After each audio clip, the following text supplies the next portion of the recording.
Kisah Abbad bin Bishr, selalu disertai cahaya Allah. Ketika Musyah bin Umair tiba di Madinah, sebagai utusan dari Rasulullah Shallallahu Alaihi Wasallam, untuk mengajarkan seluk-beluk agama kepada orang-orang Ansar, yang telah baiat kepada Nabi, dan membimbing mereka melakukan salat, maka, Abbad bin Bishr radhiyallahu anhu adalah seorang budiman, yang telah dibukakan Allah hatinya untuk menerima kebaikan. Ia datang menghadiri majelis Musab dan mendengarkan dakwahnya, diulurkan tangannya mengangkat baiat memeluk Islam. Dan semenjak saat itu mulailah ia menempati kedudukan utama di antara orang-orang Ansar yang diridhoi oleh Allah serta mereka ridho kepada Allah.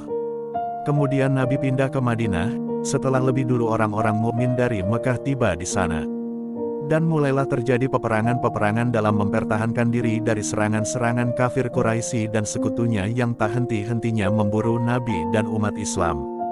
Kekuatan pembawa cahaya dan kebaikan bertarung dengan kekuatan gelap dan kejahatan. Dan pada setiap peperangan itu, Abbad bin Bishr berada di barisan terdepan, berjihad di jalan Allah dengan gagah berani dan mati-matian dengan cara yang amat mengagumkan.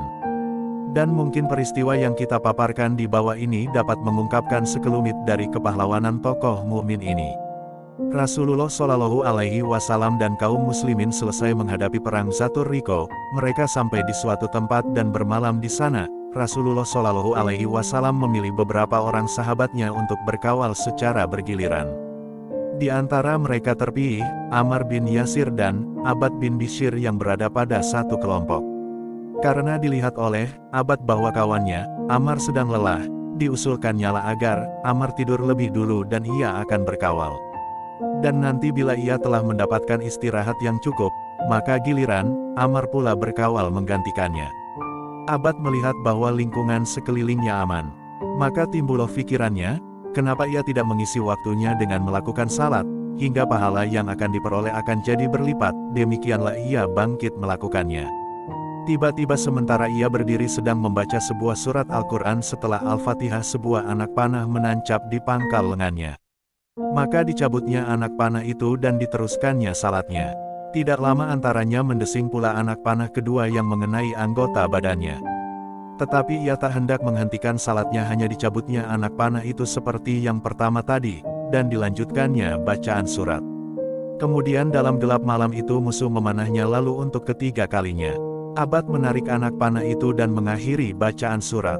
Setelah itu ia ruku dan sujud, sementara tenaganya telah lemah disebabkan sakit dan lelah.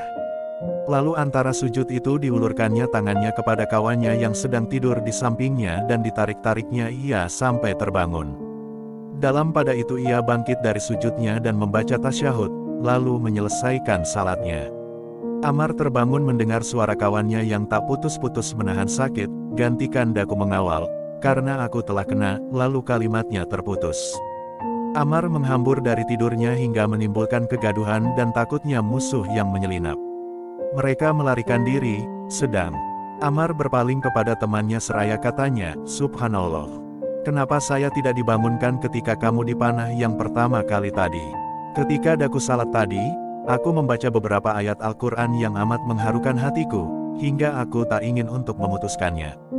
Dan demi Allah, aku tidaklah akan menyia-nyiakan pos penjagaan yang ditugaskan Rasul kepada kita menjaganya. Sungguh, aku lebih suka mati daripada memutuskan bacaan ayat-ayat yang sedang kubaca itu, ujar Abbad. Abbad amat cinta sekali kepada Allah, kepada Rasul dan kepada agamanya. Kecintaan itu memenuhi segenap perasaan dan seluruh kehidupannya. Dan semenjak Nabi Shallallahu Alaihi Wasallam berpidato dan mengarahkan pembicaraannya kepada kaum Ansor, ia termasuk salah seorang di antara mereka. Sabdanya, hai golongan Ansor, kalian adalah inti, sedang golongan lain bagai kulit ari, maka tak mungkin aku dicederai oleh pihak kalian.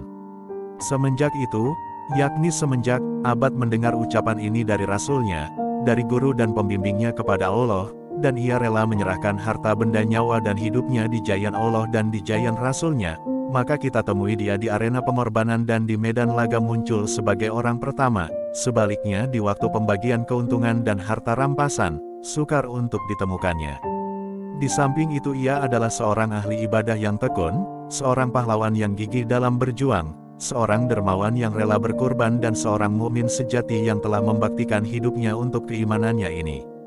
Keutamaannya ini telah dikenal luas di antara sahabat-sahabat Rasul. Dan Aisyah radhiyallahu anha Ummul Mukminin pernah mengatakan tentang dirinya, ada 3 orang Ansor yang keutamaannya tak dapat diatasi oleh seorang pun juga, yaitu Sa'ad bin Mu'az, Usaid bin Hudair dan Abbad bin Bishr. Orang-orang Islam angkatan pertama mengetahui bahwa Abbad adalah seorang tokoh yang beroleh karunia berupa cahaya dari Allah. Penglihatannya yang jelas dan beroleh penerangan, dapat mengetahui tempat-tempat yang baik dan meyakinkan tanpa mencarinya dengan susah payah. Bahkan kepercayaan sahabat-sahabatnya mengenai cahaya ini sampai ke suatu tingkat yang lebih tinggi, bahwa ia merupakan benda yang dapat terlihat. Mereka sama sekata bahwa bila Abbad berjalan di waktu malam, terbitlah daripadanya berkas-berkas cahaya dan sinar yang menerangi baginya jalan yang akan ditempuh. Dalam peperangan menghadapi orang-orang murtad sepeninggal Rasulullah Shallallahu Alaihi Wasallam, maka Abbad memikul tanggung jawab dengan keberanian yang tak ada taranya. Apalagi dalam pertempuran Yamamah di mana kaum muslimin menghadapi bala tentara yang paling kejam dan paling berpengalaman di bawah pimpinan Musailamatul Kadzdzab, Abbad melihat bahaya besar yang mengancam Islam. Maka jiwa pengorbanan dan teras kepahlawanannya mengambil bentuk sesuai dengan tugas yang dibebankan oleh keimanannya, dan meningkat ke taraf yang sejajar dengan kesadarannya akan bahaya tersebut, hingga menjadikannya sebagai prajurit yang berani mati, yang tak menginginkan kecuali mati syahid di jalan ilahi. Sehari sebelum perang Yamamah itu dimulai, Abbad mengalami suatu mimpi yang tak lama antaranya diketahui takbirnya secara gamblang dan terjadi di arena pertempuran sengit yang diterjuni oleh kaum muslimin. Dan marilah kita panggil seorang sahabat mulia Abu Sa'id Al-Khudri radhiyallahu anhu untuk menceritakan mimpi yang dilihat oleh Abbad tersebut, begitupun takbirnya, serta peranannya yang mengagumkan dalam pertempuran yang berakhir dengan syahidnya.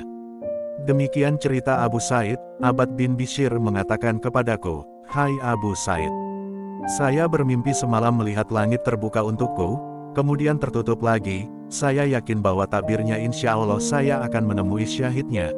Demi Allah," ujarku, "itu adalah mimpi yang baik. Dan di waktu perang Yamamah itu saya lihat ia berseru kepada orang-orang Ansor, pecahkan sarung-sarung pedangmu dan tunjukkan kelebihan kalian." Maka segeralah menyerbu mengiringkannya sejumlah 400 orang dari golongan Ansor, hingga sampailah mereka ke pintu gerbang Taman Bunga, lalu bertempur dengan gagah berani. Ketika itu, Abbad, semoga Allah memberinya rahmat, menemui syahidnya. Wajahnya saya lihat penuh dengan bekas sambaran pedang, dan saya mengenalnya hanyalah dengan melihat tanda yang terdapat pada tubuhnya. Demikianlah, Abbad meningkat naik ke taraf yang sesuai untuk memenuhi kewajibannya, sebagai seorang mukmin dari golongan Ansor, yang telah mengangkat baiat kepada Rasul untuk membaktikan hidupnya bagi Allah dan menemui syahid di jalannya. Dan tatkala pada permulaannya dilihatnya neraca pertempuran sengit itu lebih berat untuk kemenangan musuh, teringatlah olehnya ucapan Rasulullah terhadap kaumnya golongan Ansor. "Kalian adalah inti, maka tak mungkin saya dicederai oleh pihak kalian." Ucapan itu memenuhi rongga dada dan hatinya, hingga seolah-olah sekarang ini Rasulullah masih berdiri, mengulang-ulang kata-katanya itu. Abbad merasa bahwa seluruh tanggung jawab peperangan itu terpikul hanya di atas bahu golongan Ansor semata, atau di atas bahu mereka sebelum golongan lainnya. Maka ketika itu naiklah ia ke atas sebuah bukit lalu berseru, "Hai golongan Ansor, pecahkan sarung-sarung pedangmu, dan tunjukkan keistimewaanmu dari golongan lain." Dan ketika seruannya dipenuhi oleh 400 orang pejuang, Abbad bersama Abu Dajanah dan Bara bin Malik mengerahkan mereka ke Taman Maut, suatu taman yang digunakan oleh Musailamah sebagai benteng pertahanan, dan pahlawan besar itu pun berjuanglah sebagai layaknya seorang laki-laki, sebagai seorang mukmin, dan sebagai seorang warga Ansor. Dan pada hari yang mulia itu, pergilah Abbad menemui syahidnya. Tidak salah mimpi yang dilihat dalam tidurnya semalam.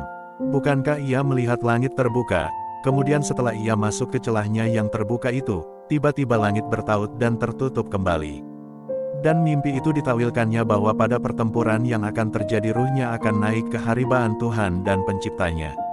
Sungguh, benarlah mimpi itu dan benarlah pula takbirnya. Pintu-pintu langit telah terbuka untuk menyambut ruh Abbad bin Bishr dengan gembira, yakni seorang tokoh yang oleh Allah diberi cahaya.